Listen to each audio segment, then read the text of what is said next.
Okay. Uh, I'm gonna fly a mission today with this rocket. This is by far the largest practical rocket I've ever made. Um, its entire purpose is to get as much fuel into orbit on the lander as possible. As you can see, there are 6 full-size fuel tanks around a central full-size fuel tank on a vector thruster. The booster has to be quite large. This would be very expensive. It uses a total of 12 full-size liquid boosters, and then we've got 4 vector thrusters in the middle. Hopefully we will not see a mission failure today, because this does have the propensity to sometimes explode if you yank it around too much while trying to get into orbit. It's actually it doesn't use like any of the lander fuel getting all the way to the moon. You'll see what I mean when we launch here, but it actually has quite a good setup. Basically, we have all these tanks feed into here, down here, and then these tanks up here. The only reason for these SAS is it doesn't really have much of a trouble with stability, but we have those because they block the fuel from leading into there, because these fuel tanks actually lead into the central 4 fuel tanks. So once we get up there, we jettison these, then we still have a whole bunch of fuel right here to get all the way to the moon. And then once we're to the moon, then we have a full 7 fuel tanks left to do whatever maneuvers we want. This thing, you can fly very far away with this thing and make it back, depending on what you're doing, of course. But, you know, let's see. Okay, 5, 4, 3, 2...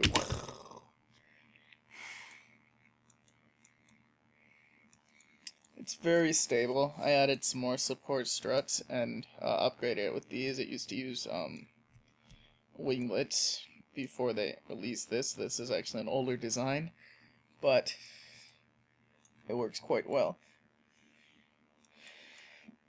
Anyway, this launch process will take a little while. It doesn't have a very fast launch, so it is very heavy, and it requires a lot of fuel. I mean, it's very efficient for how much fuel it's lifting up, but it kind of, there's diminishing returns and such, so like, it gets a lot of fuel into orbit, but it would be very expensive. It's not really the most practical design, but I don't think you could do it with much smaller than this, at least get that much into orbit. It just, you need a lot of boosters to lift that much fuel. Some smaller ones with 5 fuel tanks, you can do a lot smaller, but this thing also wants to conserve as much fuel so that we have as much of those 6 tanks as possible at the moon as well. So we have to have a lot of fuel dropped off.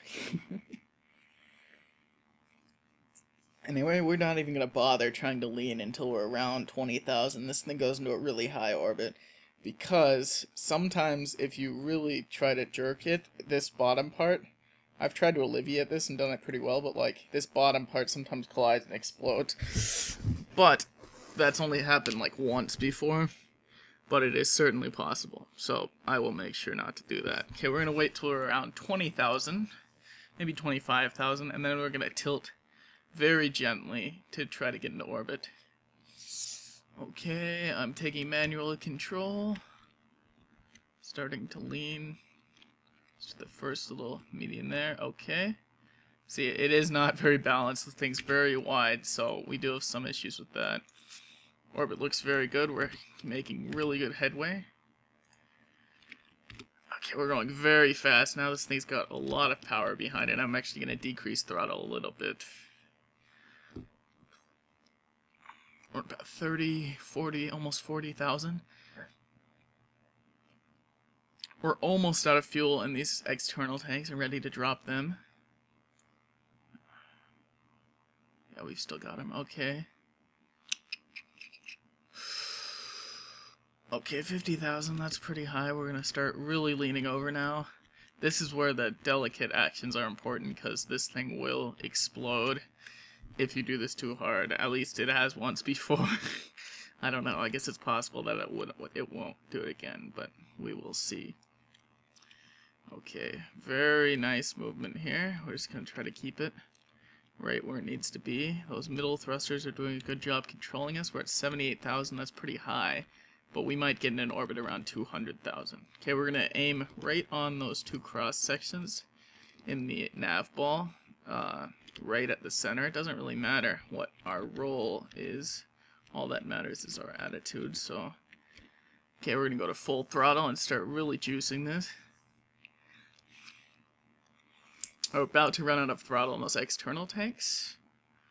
And I'm gonna cut throttle really quick and release those, and then accelerate once again. And now we're on our central tanks. That was a clean release.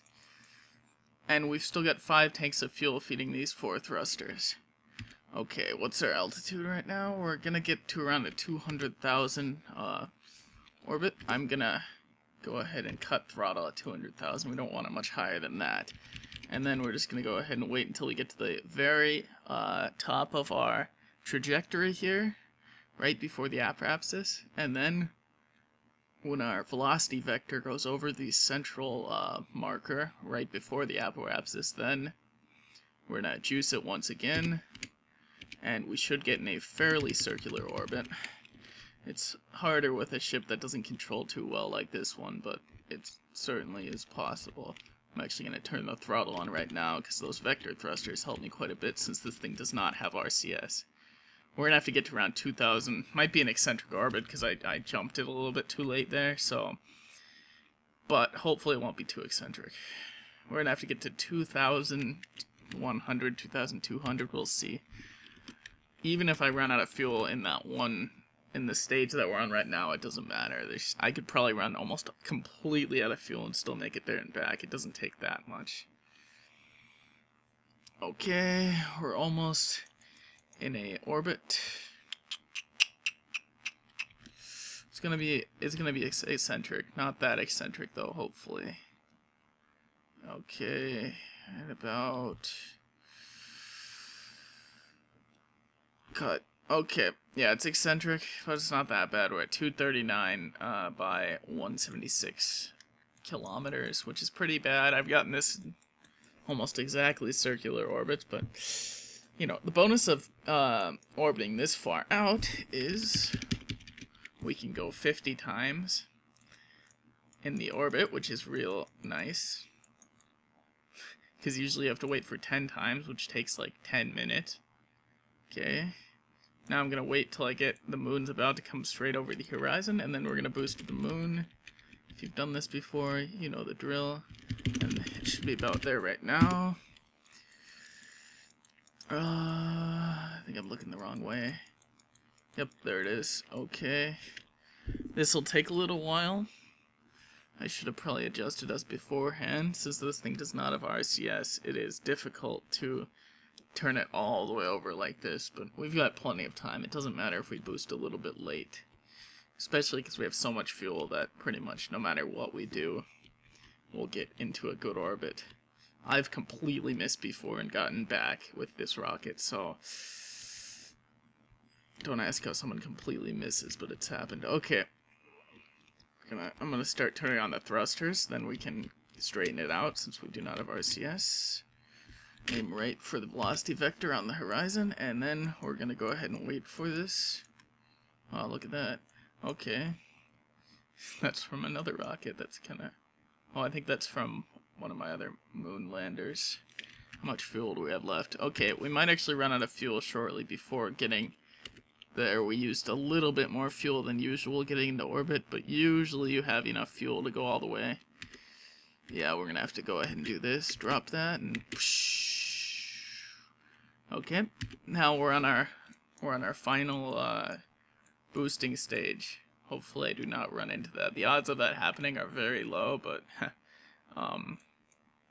yeah, I guess it's moving far too fast for me to possibly run into it. It should be there before I get there. Okay, we're gonna wait till we're around 11:04. That's a little too far, but it doesn't matter. Okay. And now we're on our way there. I'm not sure if I've landed this with the lander legs. I've landed it on fins before, but shouldn't be too bad. I also want to show you the process I used to land, because it seems a lot of people, like, basically we'll see on the intercept, a lot of people will leave it like this, and they'll just land right there. I don't know if you can see my mouse cursor, but the problem with that is you have to waste a lot of fuel, and you can't look for a landing zone. So I've found that what you should try to do is point at your velocity vector and increase throttle when you're on a actual intercept trajectory. This might take a little while, but I have plenty of fuel. I'm going to do it this way because I don't want to accidentally screw up my vector. I'm actually going to turn it just a bit. Okay. Now we're going to make a quick adjustment to our heading because we're coming straight in, which we should not be.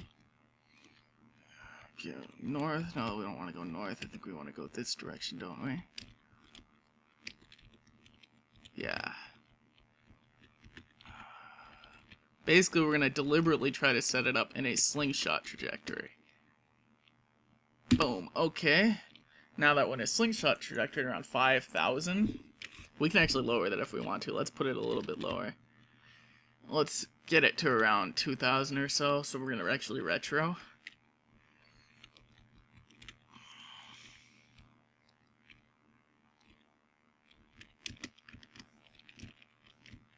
Okay, cut. Okay, 1,000. That's a little bit. Okay, might be kind of boring, but I want it to be around 2,000.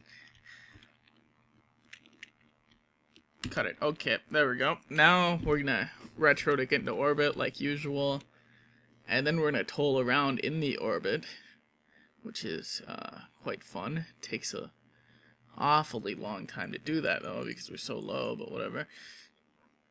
So now we're going to wait till we're really close to the periapsis.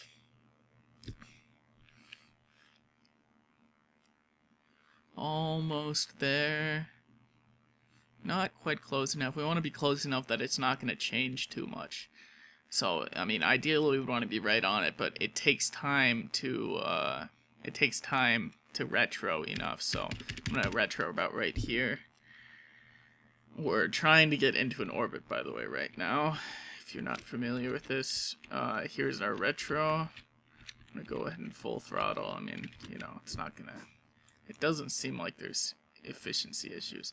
It's going down slightly because we are retroing before getting there, and we're going really fast because I did do a pretty harsh burn on the way in because I screwed up my vector just a little bit. Okay, we're gonna have to actually cut throttle and just wait to get a little bit closer.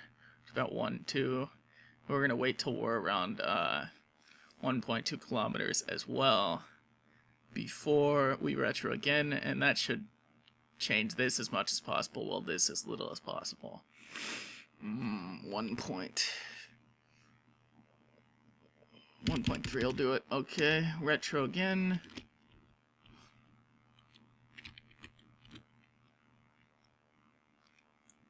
Now we're just going to go ahead and wait. Full throttle. We're still at 1.2 on the periapsis. And we're almost there. When these start switching places, we'll know that that's fairly close. That's starting to change pretty rapidly. And that's it. We're at 790 and 12,000. Anyway, what we're trying to do is get this as low as possible if we want to land in the this zone over here. Then we'll be able to see the ground very well while we're orbiting, and we'll be able to find a landing zone very quickly. We're coming right over this crater, so I'm thinking I'll try to land right there.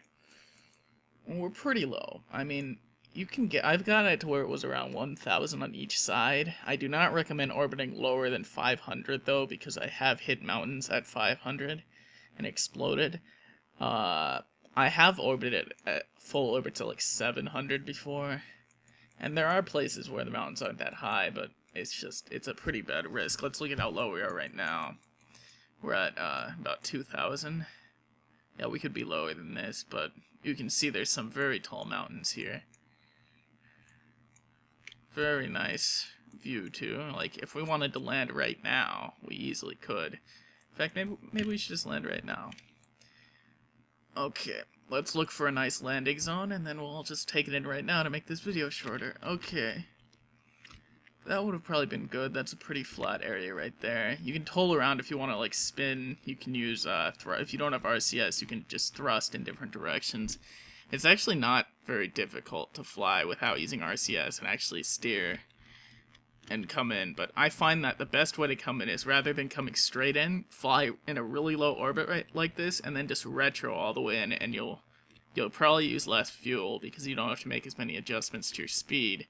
And also, it's easier to find where you want to land. And in my opinion, it's also easier to land at a lower velocity as well. Okay, don't have quite... Looks like we're going to a pretty cratered area up ahead, but hopefully we'll find an ideal location to land.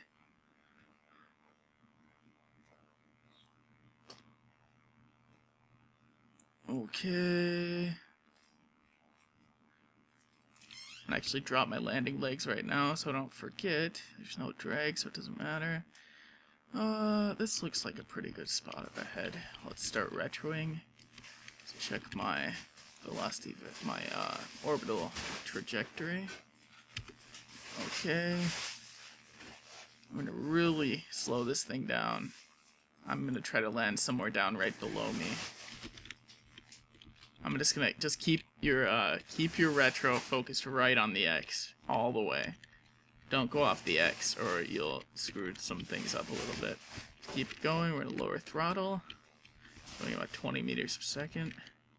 Just keep it right on that X, and now cut throttle. Okay, now we're going vertically straight down, and we can make more adjustments when we get closer to the ground.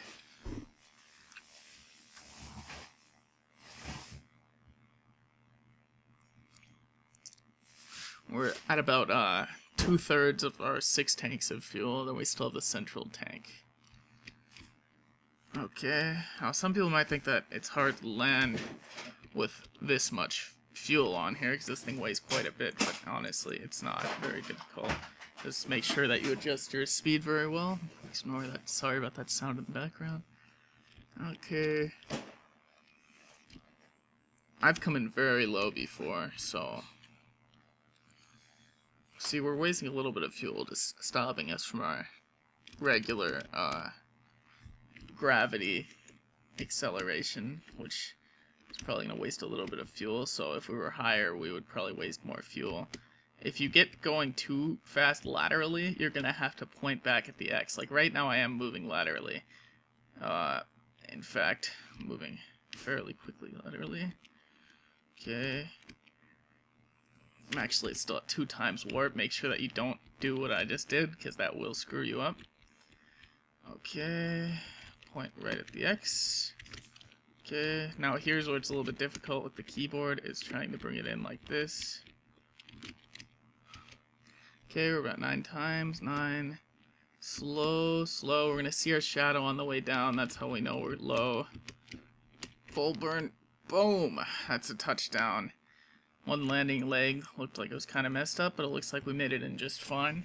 That was a little bit fast, and we had a little bit of lateral movement, but that wasn't bad. The engine's not on the ground, so we're pretty safe. Got a nice view of the sunrise. That was a pretty good landing. Anyway, there's not much to do here. There's no real photo opportunities. We don't have a curb and rise. I think it's on the other side. But we are landed, which is quite nice to know. This thing does not jettison these tanks. I found that lateral decouplers actually weigh more than empty fuel tanks. So what's the point in having that extra weight? Especially because I have all this fuel left. Why would I waste the fuel at all? I mean, I could probably fly all the way back to Kerbal, come back, land, and then fly back on this much fuel. I'm not going to do it because that'll take forever, but, you know, I'm not going to waste all this fuel, although I will because I'm going to drop this on the way back. But, I mean, since I can easily get back with this much fuel, what's the point in jettisoning the tanks at all? And even if the tanks were empty, they would weigh less than the decouplers did on the way in. So, and I need the tanks to land because they hold up the lander legs. So I'm not going to jettison the tanks at all because I don't have anything to do it with. Anyway, let's head back to our base. Just gonna keep it. I'm gonna launch straight upward. I'll put these back up just because it looks cool.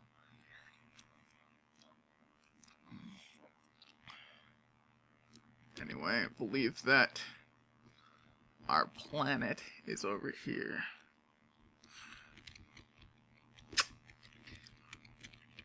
Okay. Let's see if we can't. Gotta keep our altitude up. It's difficult to fly this low in the orbital view because you might end up crashing into the ground. So just keep that in mind and keep an eye on your altitude, which can be difficult while you're flying your rocket. Anyway, we're gonna wait till we're out a little bit in this trajectory. 18,000 looks pretty good.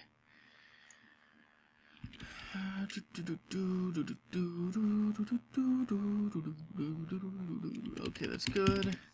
Now let's go ahead and point at the velocity vector. This might put us in a wide orbit, or we might miss altogether. Hopefully not. Okay, now we're just going to go into full burn, and let's see where the trajectory has us going. Oh wow, look, my debris are in a permanent orbit. That'll probably end up lagging me in the future or something. I don't really know. I'm not that familiar with all the persistent debris yet. I'm pretty new to this version.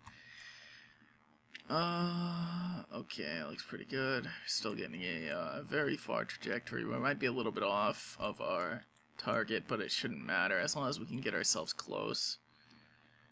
Yeah, we're gonna be way off, unless we're orbiting this way, and I'm just really confused, but it shouldn't matter. We'll get into a really wide orbit. In fact, I'll just do this. Pop! Okay, now, still have a lot of fuel. Now, to avoid too many G-forces, we want to try to come in on a very low periapsis with the Kerbin, and the atmosphere will slow us down without making us take too many Gs, which this is not what we want. But we're in a very large orbit, we've got a lot of fuel, so I'll just let it go around the apoapsis, which you probably wouldn't want to do ideally, because the mission is longer then, but whatever. We have enough fuel, and the game does not restrict that yet, so that was not a very good return, but, you know, we have a lot of fuel, so I don't care.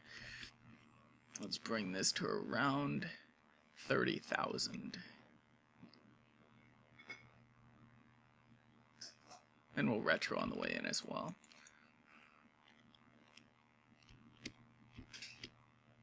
We're going to be going really fast in this wide of an orbit, by the way. Okay.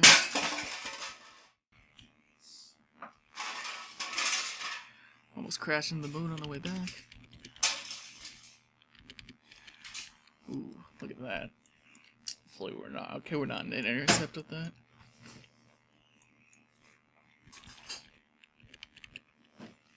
The atmosphere is going to slow us down a lot as we come over here. We're going to skim right past the atmosphere. I'm not even going to drop these tanks yet.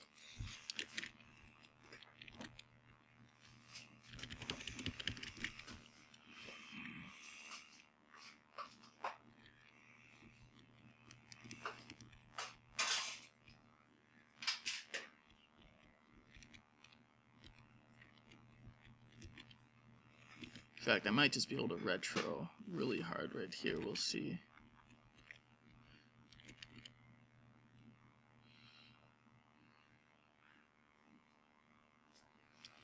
Okay, we're in the atmosphere. It's time to start retroing.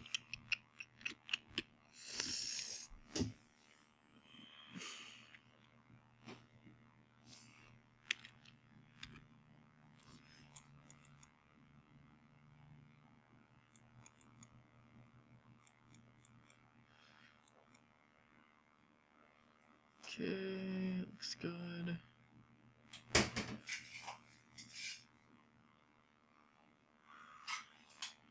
And there. Okay, let's see here.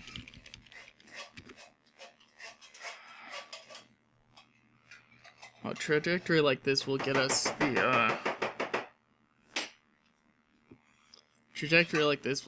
the most ideal re-entry, because we're going to slowly be subjected to the atmosphere and slowly slow down, rather than just going straight in which case we would hit the densest parts of the atmosphere going very fast and decelerate very fast.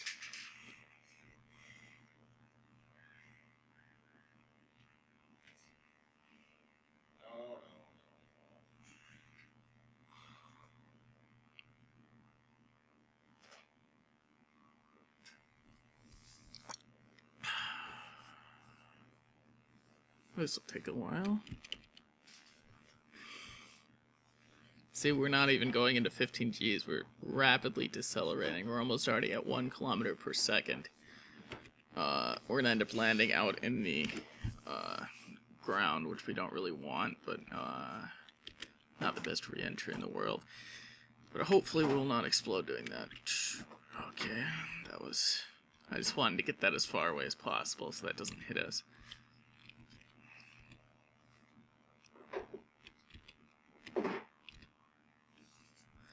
Okay, hopefully we'll land out on that plain there, not in the mountains, because there's a chance we'll blow up if we go in the mountains. If we blow up, then so be it, but... Yep, we're starting to slow down very rapidly. I'm going to actually deploy my parachute here, because I think we're going to go in the mountains. Which means we're going to hit the ground before we're used to.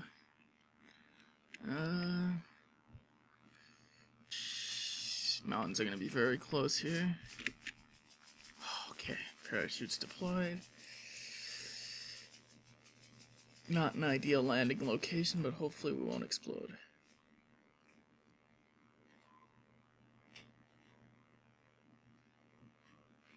This looks bad. We might blow up.